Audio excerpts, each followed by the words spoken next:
Hey everybody, welcome back to the channel. Nice to see you again. As you can see, today we've got a selection of foods out on the go. And although many of you know that I sell food on my website, these are some of the commercially available ones. So while I'd love to shill and sell you all my foods, just talk you through why I use some of the ones that I do, what I do like about food, what makes me choose a food, and what I don't like about foods. So, shall we do a bit of a feeding video? We'll start off in Mega Tank. Everyone likes to see a feeding of the big fish. In this tank, this is my DIY plywood aquarium. It's 8 foot by 4 foot by 3 foot. Currently housing an emperor snakehead and a tilapia. Now, big fish, big food.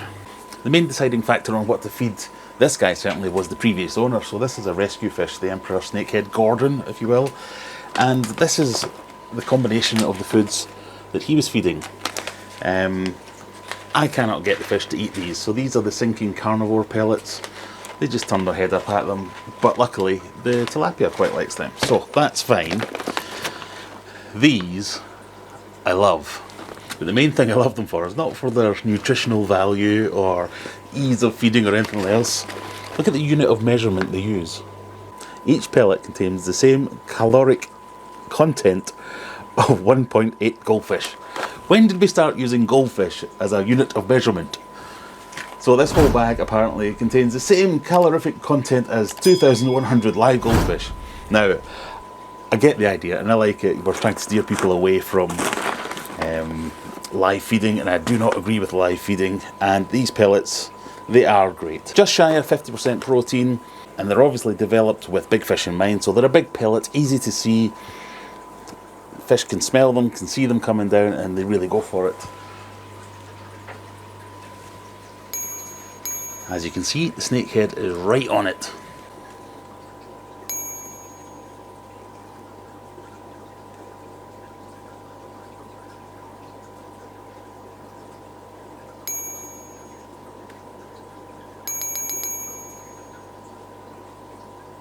And for the tilapia specifically, if I'm targeting that, I go for the smaller pellets. We've got the Hikari Cichlid Gold. I use the sinking one as well as the floaty one. The sinking one works better for this fish, as well as these sinking carnivore pellets. And they will both eat these. I'll chuck some in just now. Tilapia takes these a little bit more readily, and they seem to be that little bit too small for the snakehead to be too bothered in them. The tilapia likes to play with his food, so he regurgitates, gobbles up a load, spits out a load, gobbles them back up again. But when it's the big pellets, when he spits them out, the snakehead nicks them. I also feed live and frozen foods such as prawns, earthworms, even some whole bloodworm cubes, things like that as little treats. But mostly that's what these fish are taking, and taking quite readily.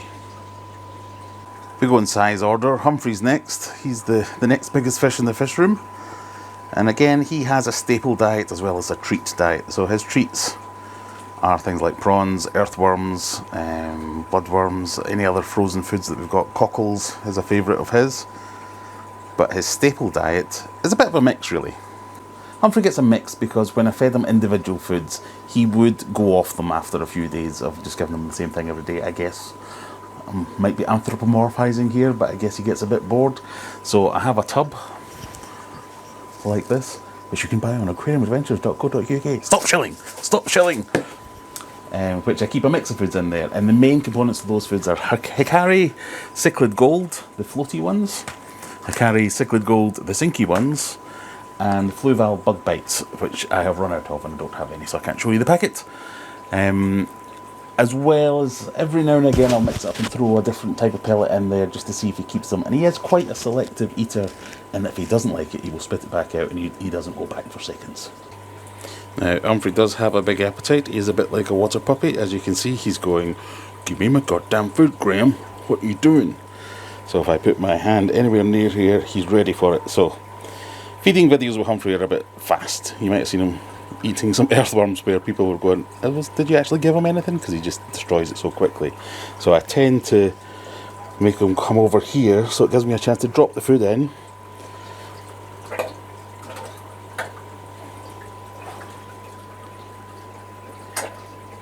Give the food a chance to kind of spread around the tank a little bit, give them something to do. That's why I use a mixture of the floating ones and the sinking ones. But he's a very loud and messy eater. If he was a person, I'd be telling him to shut up. But Humphrey is a chunky old boy and he is doing great on this mix of foods. By the way, I've started a second channel. It's clips from my live stream, so if you don't want to hang around for 2 hours every Friday night, go and check the link in the description below. You can go and see kind of shorter edited videos of some of the main talking points from the Friday night live stream. See you there. Next on my list of go-to foods is Vibra Bites. I just want to point out at this point, none of this is sponsored. These are all foods that I buy with my own money. No companies have sent me any of these or asked me to say anything. This is just the foods that work for me in my fish room. So Vibra Bites work really because they are a very slowly sinking imitation bloodworm. And I've never met a fish that doesn't like bloodworm.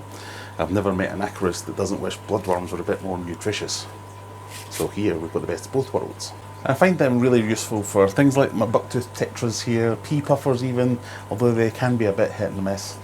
But I use them quite often as a treat more than a staple with the other tanks. So for instance, the rainbow fish over there, they'll get them as a treat, whereas the bucktooth tetras might get them a bit more often. Next we've got the rainbow fish and Corydoras tank. These get a mix of foods again, so I quite like, or the Corydoras seem to quite like, this absolute mini catfish. I fed it to my stir-by Corydoras, I feed it to these Corydoras, and they seem to go quite good for it, as do the rainbow fish. But I also quite heavily feed this tank my own food, the soft Artemia, as I do most tanks, because I think it's a great food for most fish. I also quite like feeding this tank the sticky tabs. Again, my own food, but other versions are available if you don't want to buy from me. Purely because this is a great tank for seeing the fish flashing up against the front pane of glass, and you get to check them out. So while most of these guys are just awesome fishes, you can see there's one in here that's a bit wonky, that one in the middle there. Healthy enough, but would be a cull if this was a breeding project, but thankfully it isn't. And as you can see, the Corydoras love it too. Let's go snuffling around the undergrowth, sniffing them out. And then we've got my Oscars. So we've got one largish, two smallish, and a Severum in here. Again, I do feed them a mixture of the Hikari Cichlid Golds in here. I also give them a bit of this, which they seem to quite like. So this is the Absolute Discus, energy rich formula. My Discus do not like this, but the Oscars seem to go quite well for it. I also feed this tank quite a lot of my soft Artemia food again, because I think it's great and it's my food, so why wouldn't I sell it? Or why wouldn't I serve it, rather? These guys go wild for it. So everything else kind of gets a mix of my own food, so I won't show you that. If you want to go and buy some of that, that's great, but that's not what this video is about. This is about some of the commercial foods, and what I want from you is to let me know what food you're feeding that I'm not. Because I'm not averse to checking out new foods. It's something I enjoy. The thought process behind my food selections is, will the fish eat it?